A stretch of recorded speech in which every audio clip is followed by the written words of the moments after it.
Hello everyone, welcome back to my channel. Today in this video we'll see how to use the vertical alignment tools in Microsoft Excel. So I'll open the software. As I need some data, I'll open a previously saved file, that is this one.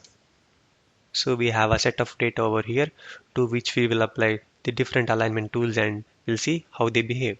So to save both the alignment tools, it is available under the Home tab here in the alignment panel. So in this video, we'll see the vertical alignment tools, which are these three. We'll see one by one. So you can apply the tools to the set of cells like this, like multiple cells you can select, or you can go with a single cell like this, or you can select the whole column using the letter over here. You can see different letters, right, for each columns. Just click on it. The whole column gets selected. But in this case, I'm going to select only one cell, maybe this USA. I select it using the left mouse button. Now go to the alignment panel and click on the align center option.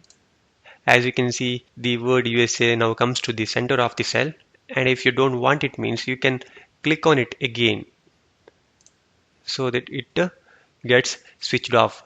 So keep it in mind. These buttons here act like a toggle button, like switch on and off. Once you click it, it turns on, and again you click on it, it turns off.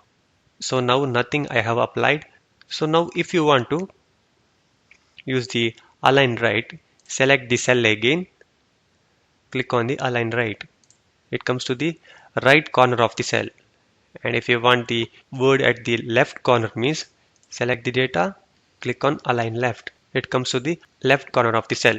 And also, even if you don't use left align, see, I haven't used any of the alignment tools, but it is still at the left corner.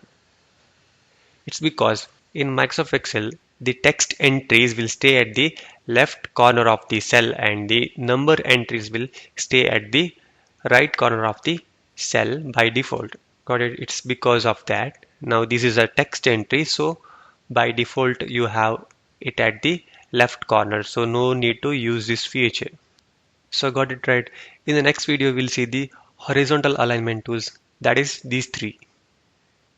So if you have any doubts, please comment below. Please subscribe my channel for more videos like this. Thank you.